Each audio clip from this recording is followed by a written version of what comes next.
I think we tend to think of a building as a single author, and we have to rethink that too, because there could be multiple authors.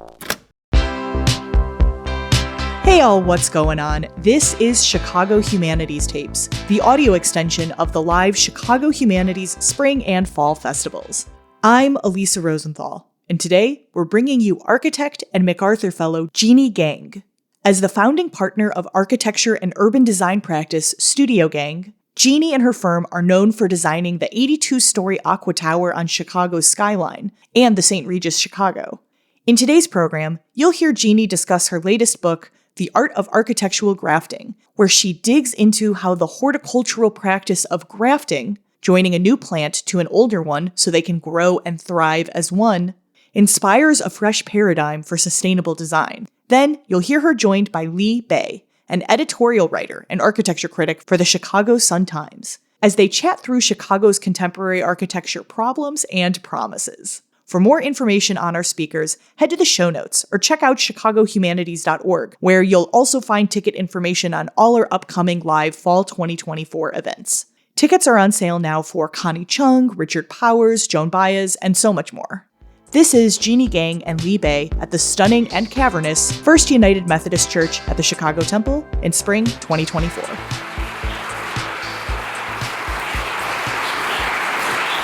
Hello, everyone.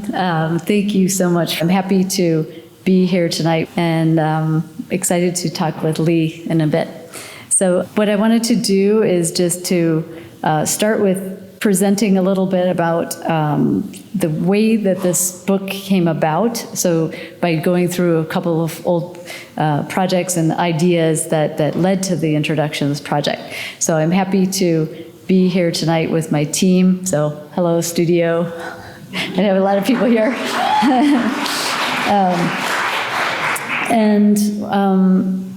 What I wanted to talk about really is this lifelong observation of nature, and I've always really been inspired by nature and its solutions, its beauty, and also this kind of resilience. And one of the things that we've done in Chicago is start this experimental rooftop in our headquarters in Wicker Park. And it's really about creating as much biodiversity as possible in the middle of the city. So when I founded the studio on this idea of this kind of medium of architecture that could be used to help people and the planet, it was an approach that originally was about recycling. And so when we first started our first projects, a lot of it was about like using materials that were already available. So starting with what's there. What's really exciting about Chicago is this kind of overlay that you get between natural systems and industrial materials, and the south side where migratory birds are flying over these post-industrial lands. And so under this kind of rubric, we designed buildings that could be made like a nest, like a bird's nest, using materials that are already there or nearby, lowering the energy use. So what I get really excited about is designing a building that would be used only by acquiring these materials that are nearby. And so this first building that we did, although it was never built, was sited in the Calumet area, which has all these fertile ecosystems, but all these industrial remnants. And so this project was really, it kind of became this touchstone for us, even though it wasn't built. And it also had to do with how to protect migratory birds from crashing into window glass that they cannot see. So that became an obsession. And there's really, with this building project, there was really this reciprocity between the building and the place, which I really liked. And so we continue to try to work on that. Another angle for making architecture good for the planet and for people is really about creating higher density in cities. The footprint of just like the amount of households that live in the Aqua Tower, for example, in this compact footprint, the households produce much less carbon emissions per household than you would in the spread out other arrangement that you get as you spread out and sprawl out in the cities. So that we have focused a bit on tall buildings. And of course, with the Aqua Tower, it was really informed by these kind of layers that are almost like the natural rock formations that you get around the lake. But it's really designed to make the city feel amazing when you live there and to connect to people, and they can connect to each other and the city environment. Okay, one other way you can use buildings and architecture to improve the environment is by using bio-based materials, and that means materials that have low embodied carbon, so much less carbon than steel, let's say, or concrete. So it's also really fun to work with wood because it's so alive as a material to use. So this social justice center where it's a small campus at Kalamazoo, where we used cordwood masonry, which is like using logs instead of bricks. And it came with beautiful results. I think really looks like a fabric.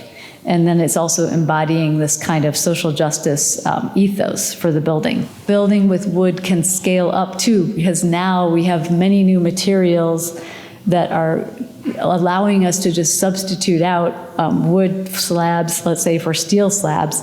For the campus at UC Santa Cruz, we used a lot of those materials called mass timber for the construction, and we were building within this kind of redwood forest, which is really amazing setting to build a building. And you get these incredible finishes that are also make people feel good because it's a natural material.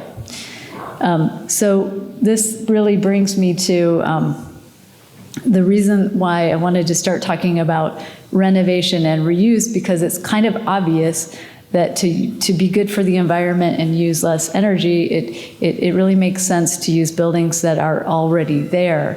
But sometimes those buildings don't meet the needs. Like buildings that are already there might not meet the needs of what the city needs, and they might not be big enough, or they might not be fit out for that. So I started to think about another way for that. And it brings me to this project, which is the Prentice Hospital, which some of you might know, Prentice Women's Hospital, which was by Birch and Goldberg.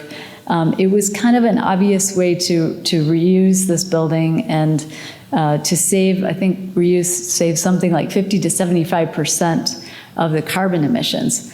But in this case, the owner, which was Northwestern University, really needed a bigger building, and it was enough to dissuade them from reusing this building, even though it was a significant architectural landmark.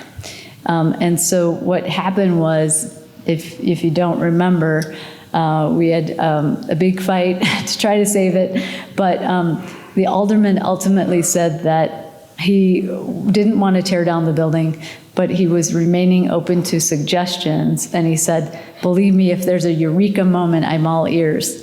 But I guess the eureka moment never came, and what happened was that building was torn down. But this is exactly when I started to think about grafting, actually, because I looked at this plan and saw that the middle section in this model, you can see, was open. It doesn't have cores in it like what you typically get in the middle of a high-rise. So there was an idea there that we could put a core to hold a bigger building down the middle of this building. So I proposed at the time to save Prentice, but to do so through this kind of third way to add capacity to the building, but keep the rootstock, and we'll get into that, what that is. But these things are not mutually exclusive. So it would be a new building growing out of the old one. So what was interesting to me about that was that Michael Kimmelman, who was the critic, is also still the critic for the New York Times, decided to write about this idea. And it was interesting because the title of the article kind of foreshadows this approach to grafting. It's a vision enabling a clover to bloom. Okay, so that's kind of the idea, so hold that in mind. So carbon reduction and adaptive reuse in general, they're often treated as this kind of technical exercise and not really an impetus for design creativity. And what we need, I think, are new metaphors and new taxonomies that can help expand this creativity of reusing things. So maybe grafting could provide this new model, but it's like we need this more precise language, and that's why I started working on this book. So what is grafting? Horticultural grafting. It's really this uniquely vivid term that refers to this agricultural technique of connecting two separate living plants, one old and one new, so that they can grow and function as one. And it's really motivated by both the human needs and desires, but it's like this ancient practice, so it's been going on for a very long time, and it's still performed today. In fact, every fruit that you eat is a product of grafting. It's about making the fruit more delicious and more new plant varieties. And so it has this really kind of relevant relationship with architecture, because that's what we need to do right now. I've been using this idea with my students at Harvard, actually doing some horticultural grafting and trying to learn the things that can be relevant, like care and precision and compatibility and those kinds of things. When I was researching the book, I went into a lot of the old libraries and found these beautiful drawings that are representative of the fact that it's an art and a technique at the same time. And today it's kind of interesting because with plants, they're so resilient. They have this regenerative capacity, and then the place where you graft, it's actually a wound, and it's a healing action in response to this wound. So there's some really interesting things that we could dive into more. And there are art practices like these, the guerrilla grafters that are, they go around and graft new fruit branches onto living street trees, because the street trees are actually sterile. And what they're trying to do is call attention to like food insecurity and things like that. So there's many different types of grafting. So to me, they started to suggest ways of adding on to building structures. And so that's where we started getting into the book and this kind of design philosophy that would be it's about like upcycling the building. In other words, getting more use out of the existing buildings and building capacity on those buildings. And it's just a way of creating a new, distinctive, flourishing work of architecture. So in the book, there are some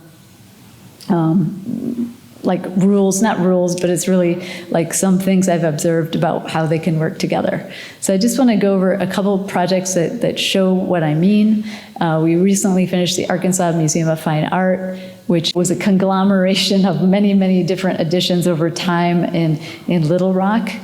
I think 8 different additions, 8 different structural systems, 8 different mechanical systems, and it was really messed up.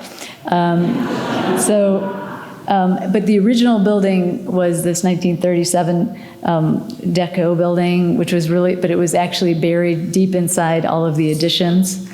And so what we did there was kind of scrape out this new organizational axis and reveal the old building once again. So it's kind of pruning it back and then adding something new to let it flourish. And you can see here some of the early models.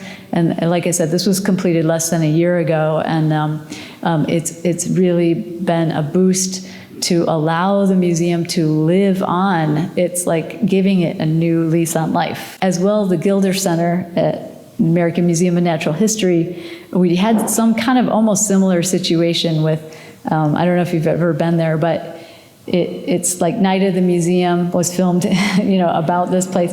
But it had a lot of dead ends, and the visitors were confused of where to go, and they kind of just built in all of their courtyards and filled them up. So our addition is meant to kind of give it new life by connecting it and letting the people flow through. This is kind of, it's grafted into the center of the building in order to get closest to these flows.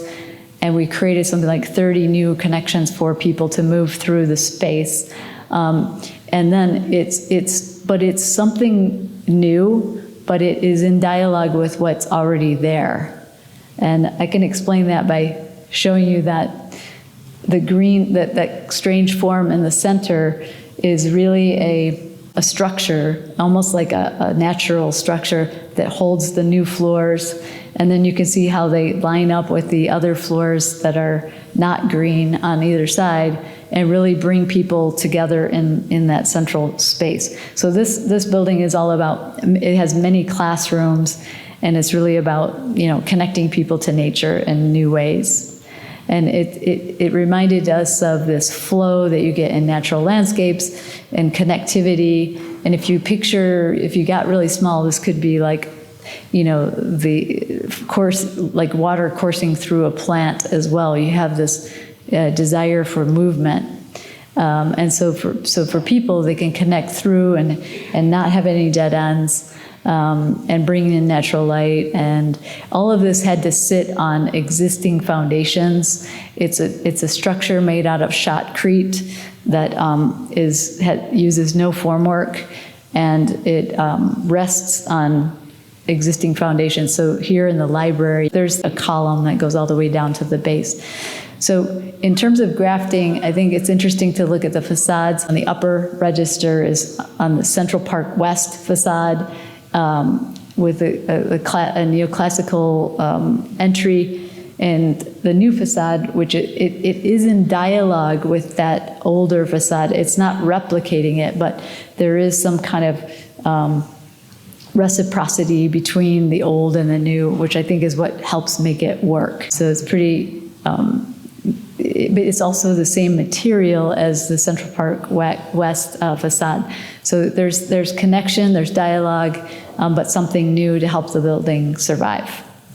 Okay, now this little project, it doesn't always have to be a big landmark to think about reuse. And this little lab that we were asked to design on a campus in New York, with this, I'll just say it's an ugly building, but it was a dorm evidently, but they really no one wanted to live there. So we were asked to turn it into a lab. Well, first they said tear down the building and build a lab. And we said, why not try to reuse what we can and build the capacity here? So to do that, you really have to get into what's already there, all the materials, all the foundations, all the structure. And then to build this up, to get more daylight and to get space for the mechanical systems, we used a wood construction. This was the existing. Then you kind of splice onto the glulam columns. You add girders, and we're creating a new higher ceiling and a new image for the building as well at the same time. So wood is very good for grafting on architecture because it's lightweight. We didn't have to add any foundations or these other components, just work with what is already there, and the new is clearly legible from the old. And then the image of the building is renewed. So almost like a kind of new building, but just using what was already there. Okay, so finally, I just want to talk about this book also has a section on forests, and the reason why is because we found out that, as we use all these new wood materials, that sometimes they are being shipped from far, far away. So it kind of takes out the whole idea about being sustainable and reducing carbon when you have to ship the material, the wood, from far away. So we need wood for grafting, and that's when we started thinking about forests and where the wood comes from. So in the US, the forests are really located in the southeast and the northwest, but there's all that blank area in between, right around Chicago. A lot of people don't remember, but Chicago was this major timber place in the United States. It was the kind of clearinghouse for wood, and you can see the piles and piles of timber there on the left in the late 1800s. And then, of course, we know we have all these, loft buildings that we love, and they're all timber structures. It's just hard now because after the fire, the city doesn't, really like want us to build wood anymore. So we have to change the regulations. But like I said, with these new products, I think we can really start to integrate timber into our buildings once again.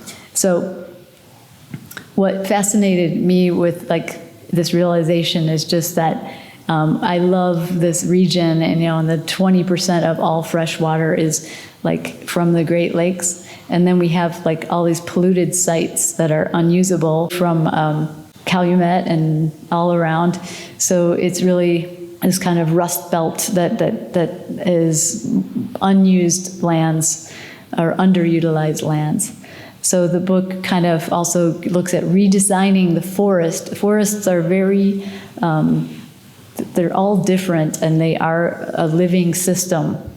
And so I think instead of thinking of forests as plantations just to get wood, we could get multiple uses out of them, and even jobs, and even revitalization of Chicago.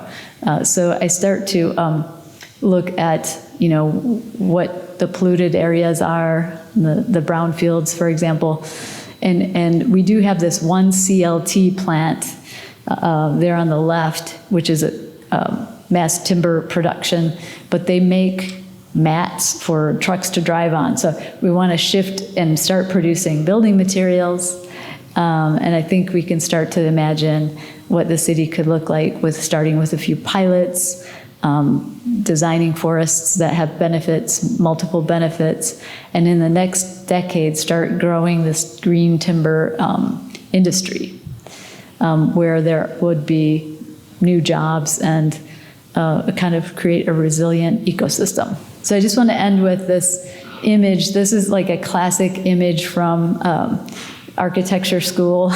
If you are architects, you will remember this image.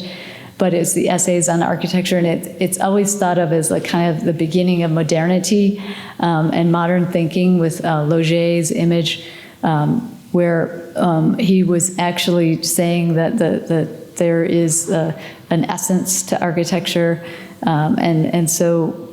But what happened was modernity and industrialization, we kind of went away from this idea.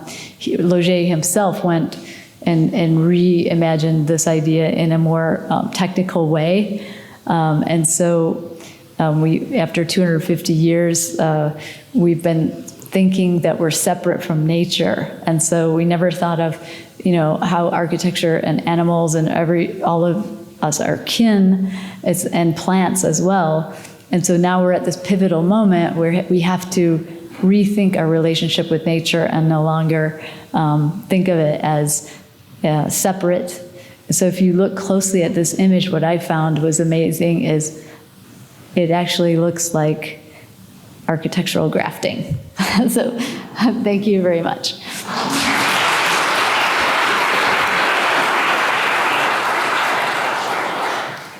Another hand for Jeannie. Amazing. I think I ripped up my Q&A at least 5 or 6 times because your talk is so thorough. Where to begin? I was struck by Alderman Riley's quote when it came to the fate of Prentice Hospital. I mean, there's always an excuse, right, to demolish buildings, and it reminded me of a quote from 1971. Chicago alderman, who says, he's talking about a certain building, and I'll tell you what it is in a second. He says, it's not really a question of whether the building was worthy of landmark designation. It was a matter of weighing the aesthetic value of the building with the money involved to buy and maintain it. It would be true of any landmark in the city. The building this alderman is talking about is Louis Sullivan's Stock Exchange building. And within 3 months, it was gone.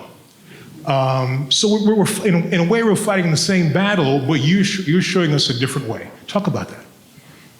Well, I agree with you that there's always an excuse, and it leads to, it's really about, it's very pragmatic costs and hassles and things like that about reusing something. But sometimes, if you're in the middle of the city, like with Prentice, you can kind of understand it's like underscaled, let's say, for how the city has grown up. And so that's what really led me to thinking of, like, what if we could still expand it? I think of Rome, and there's buildings built on top of buildings, built on top of buildings. And we can preserve some of that history, but also still let it live by bringing new uses to it. But it's a different way of thinking, because I think we tend to think of a building as a single author. And we have to rethink that too, because there could be multiple authors, and it's asynchronous collaboration in a way, because you have to assess the building you're starting with. And I know I said that one building was ugly, but you have to find what you love about it. And that's the only way that it works. You have to like kind of find what you love, and so with the students, we always like do a lot of drawings of the original building, and it's kind of about imagining what would that architect have done, even though you can't really imagine that, but it's a good way into thinking about grafting. You know, this makes me think of perhaps a question on our lakefront right now, dealing with Soldier Field. Many of you probably know that the certain professional football team with an abysmal record, typically. I'm a Bears fan, so it hurts to say that. But it's therapeutic to get it out in public like this.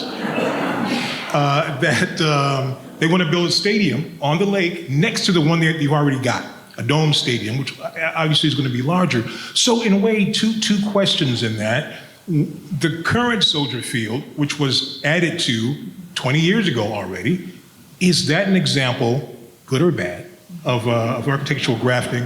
And what could or should happen with if the Bears are just hankering to be on the lakefront, is there a solution somewhere in what you're saying? Okay, so first part, is it an example of grafting? It is, because it's reusing something and adding something new. It might not follow all of my rules that I have in the book.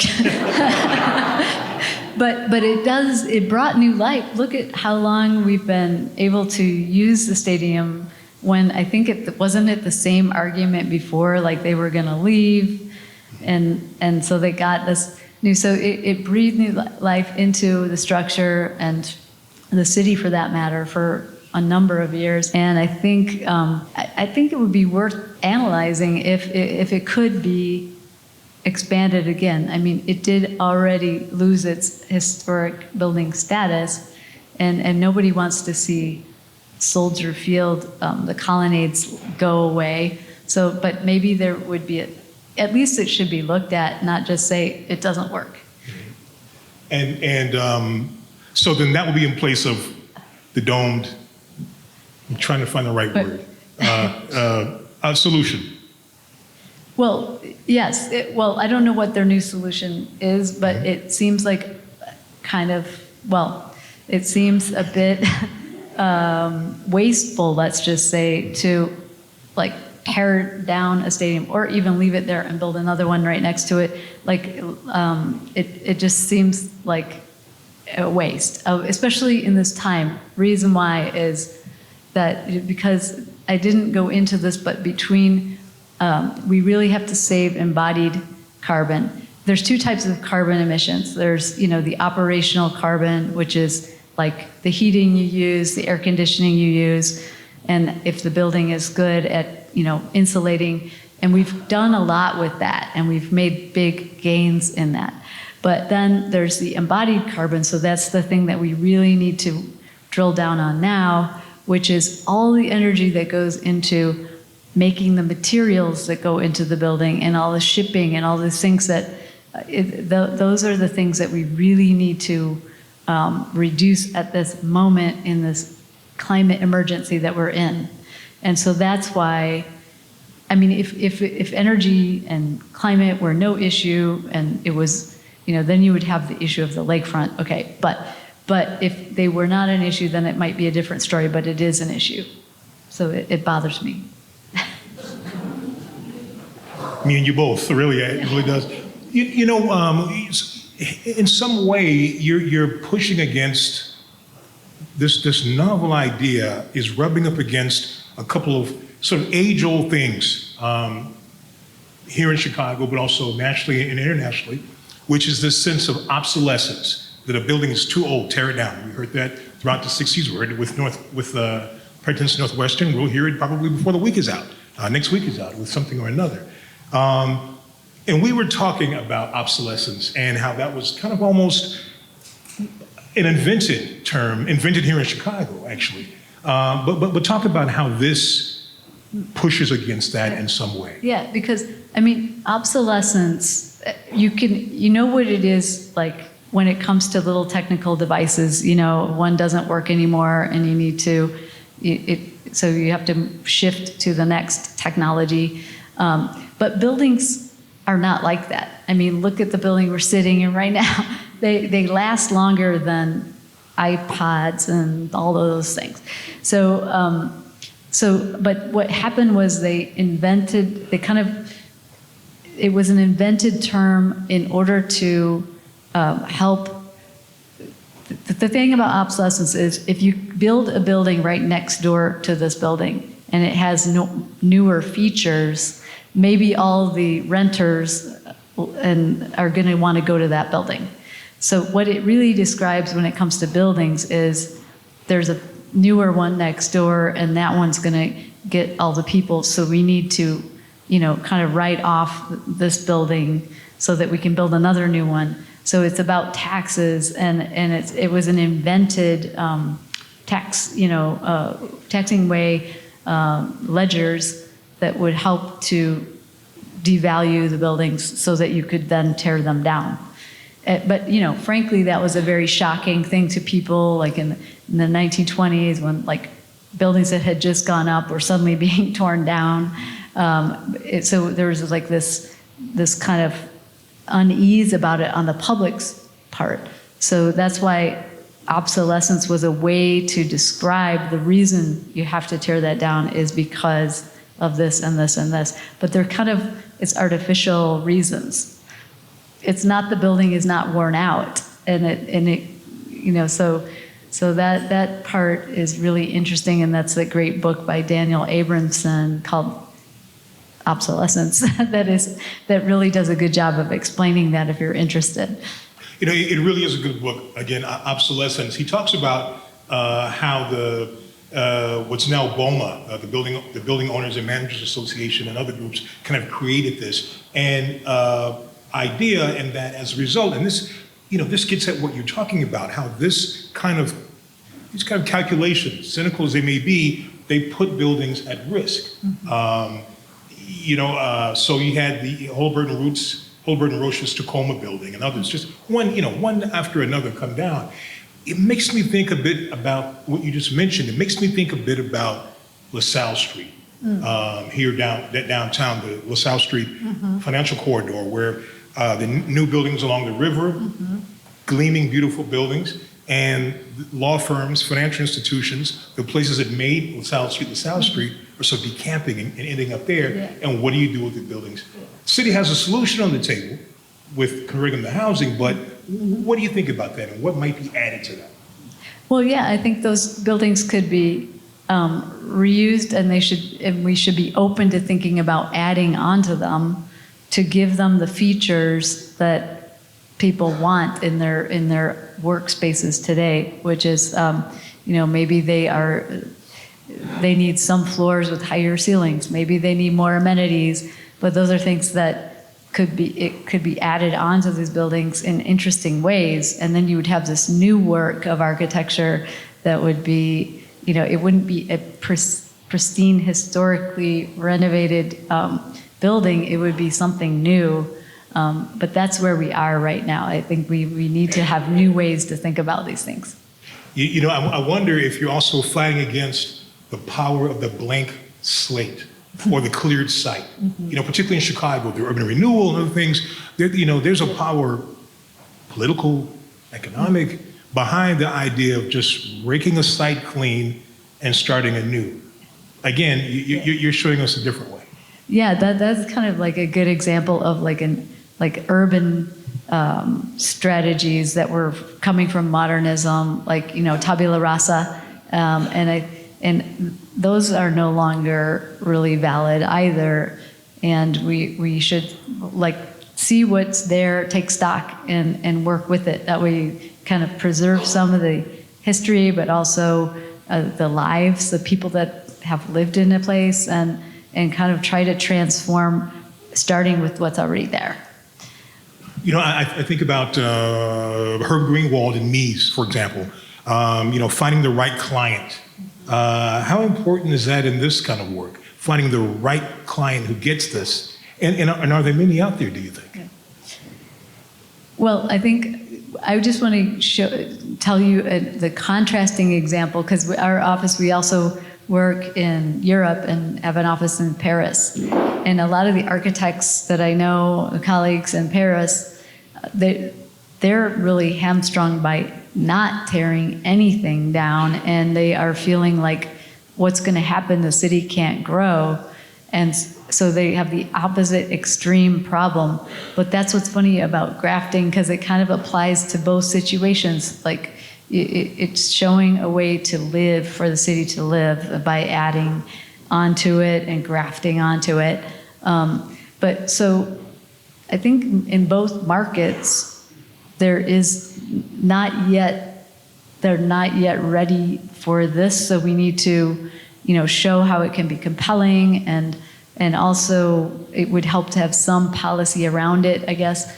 But you're right, it's not exactly like they would much rather just start with a clean slate. Makes life easier, I think.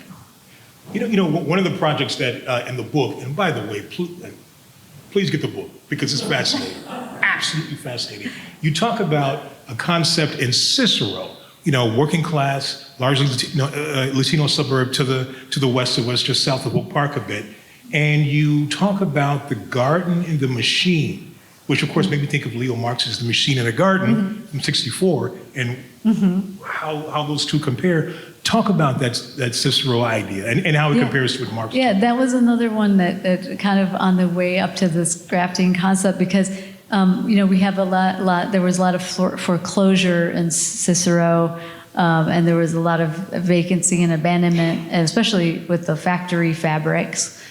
So it was a way of thinking of, how could you use some of those factory properties, remediate them with trees, phytoremediation, other methods of remediation, and then use those buildings to start creating a mixed fabric of both the bungalows and the factory buildings, and kind of create a new hybrid that would be really interesting for, that would apply to people that live there today. They could live, work, and maker spaces in those factories, and it would just give some opportunity to a place it's really set up in this separated way. You have your bungalows, and then you have your, factories, and there are green spaces dedicated, but there's nothing is mixing. And so, but in order to do that, we found that you'd have to rewrite the zoning code because it's set up like that to separate everything. So I think policy is really huge for making these changes, and that's what is difficult right now with the way things are polarized. It's really working against our efforts to do something about climate. Are there people, maybe you don't want to say their names, maybe you do, or there people in office who can change policy and make this easier? Because we're not talking about a design style or a thing. It's not POMO. It's not but we're talking about how to make buildings in a way that encourage, that bring life, that don't fill up our basements with stormwater, that don't fill up our landfills with crazy stuff.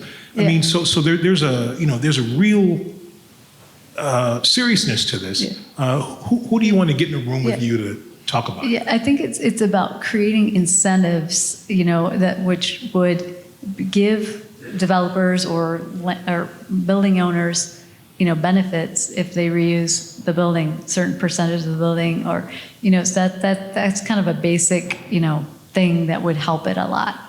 And let's see, who would be in charge of that? You don't.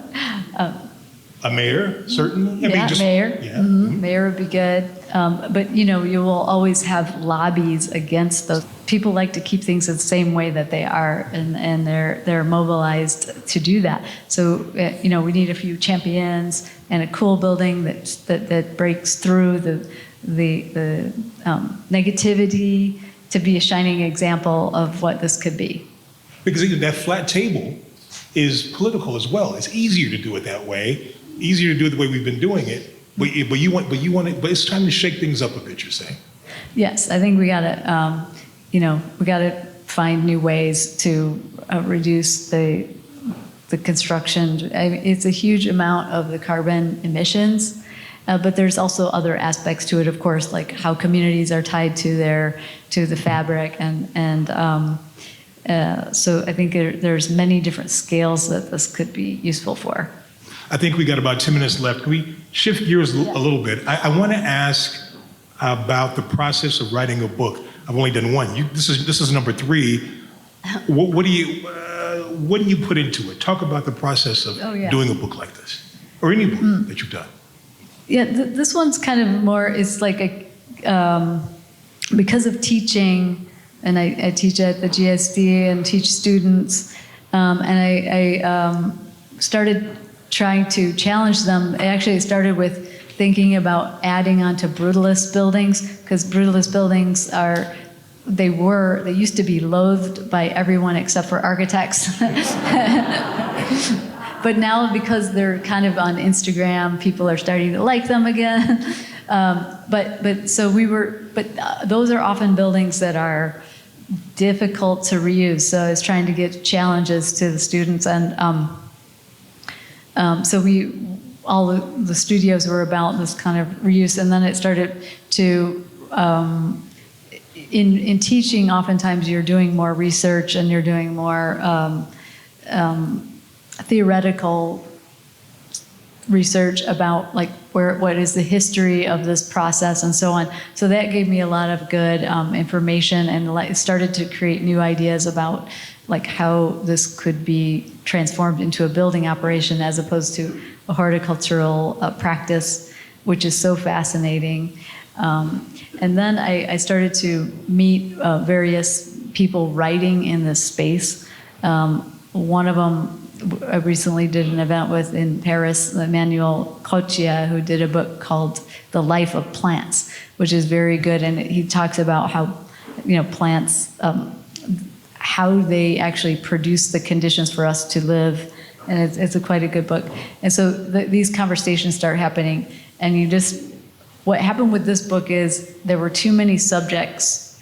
And so it was, the work of this book was trying to make it cohesive into a subject, but also let it be a little bit grafted here and there.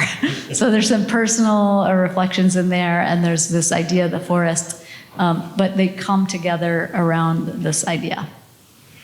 I like what you said in the presentation when you talked about how grafting fixes a wound, or deals or incorporates a wound to make something new to Wounded City. When you think about some of the many big cities, when you think about some of the brownfields that are just sort of the Southworks, my God, 500 acres on the lakefront that people have been scratching their heads on what to do with for a generation. I know, and I just think if we would have planted trees there and started to remediate the soils that long ago, it would be ready by now. So I always love the saying that the best time to plant a tree is 20 years ago. but we got to start now, because this is the emergency time. Going to some of they gave me 2 questions from the audience. 2. That's the best you can do with me. 2 questions. But one of them asked a whole bunch. So it's like a shotgun pellets in her one question, or their one question. We have a shortage of affordable housing. What makes the most sense to adapt and repurpose? Is it office buildings? Is it empty strip malls? Is it empty vertical malls? Is it old grocery stores? Or is it vacant school buildings? All of the above. It is true there is a shortage of housing, and it's going to be getting worse because there has not been new housing added to the building stock. and we have new arrivals, and we need housing like crazy. So it makes the most sense of anything to use buildings that are underutilized. Like our team, we were thinking about the schools that are there; those would make great, but offices too nowadays when we're designing buildings, like large scale buildings, we think about the reversibility. So think about that now, and you're designed to make it easier in the future to switch it out. But still, I think we have a lot of buildings in Chicago. All of those listed would be great housing ideas. And we still got a few schools lingering around that'll just die. Let me see if there's another question. Is there we talked about Prentice, we talked about Soldier Field. Is there a project in the city that you love to get your hands on? A building? White Sox Park, maybe, for example. I mean, the existing one, not that thing that they want to build at the 78, but I'm thinking a lot about, right now about the vacant offices and how that's hurting downtown. And that's a great opportunity to start thinking about housing for like essential workers or people that wouldn't otherwise be able to live downtown and to start to make sure that we have people in proximity to where the jobs can be and where they are. So I think that we should be thinking about, of course, our downtown, because we don't want it to empty out. And that means there's a couple buildings that are slated to be torn down right by the Dirksen Center, also on State Street that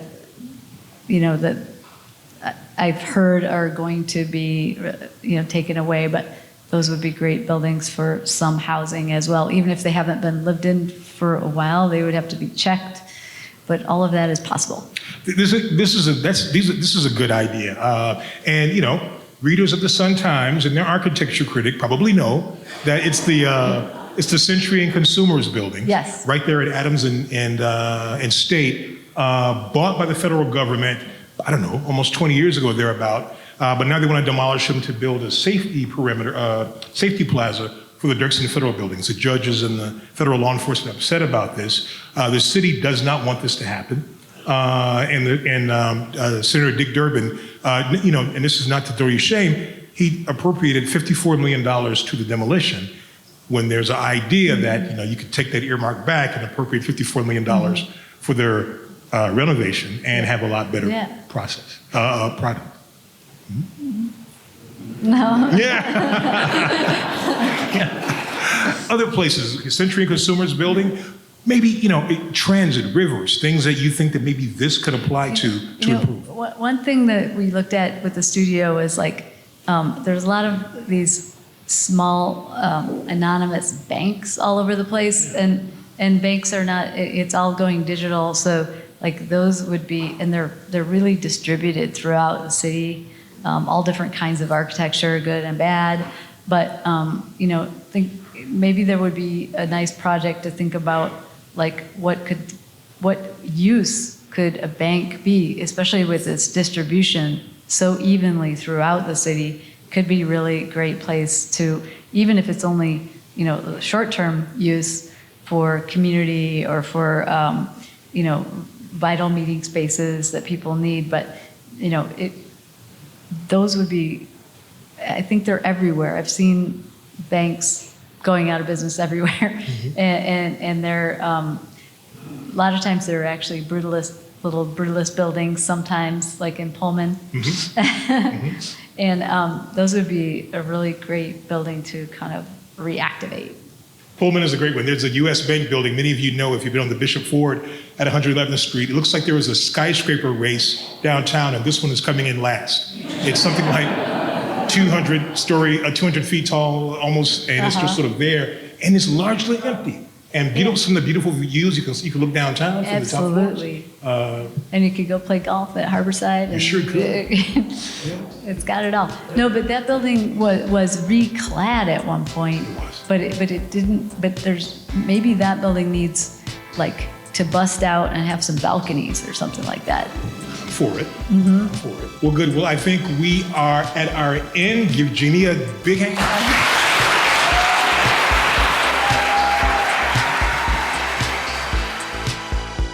That was Jeanne Gang and Lee Bey, live at the First United Methodist Church at the Chicago Temple at the Chicago Humanities Spring Festival in 2024. Head to the show notes for more information on Gang's book, The Art of Architectural Grafting, as well as links and resources to some of the other works mentioned. Chicago Humanities Tapes is produced and hosted by me, Elisa Rosenthal, with help from the team at Chicago Humanities for the programming and production of the live events. Head to chicagohumanities.org for more information on how to catch your favorite speaker the next time they're in town. New episodes of Chicago Humanities Tapes drop first thing every other Tuesday morning wherever you get your podcasts. If you like what you hear, leave us a review, share your favorite episode with your friends, and scroll through our incredible backlog of programs to discover a gem that might surprise you.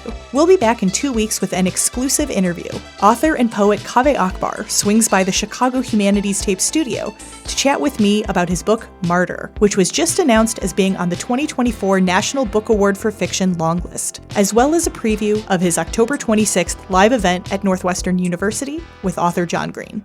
Yeah, I'm fascinated by dreams. I love talking to people about their dreams. I know that some people roll their eyes or whatever it's like some people treat it like you're talking about your fantasy football team or something. We spend a third of our lives with our brains putting on these elaborate productions for us, cast with characters from our actual lives, behaving in these sort of strange, gnomic, terrifying ways. And we're not supposed to talk about that. I think I'm right. Every morning when we wake up, I ask my spouse if they've dreamt, because if they have, I get to start the day with my best friend telling me a story.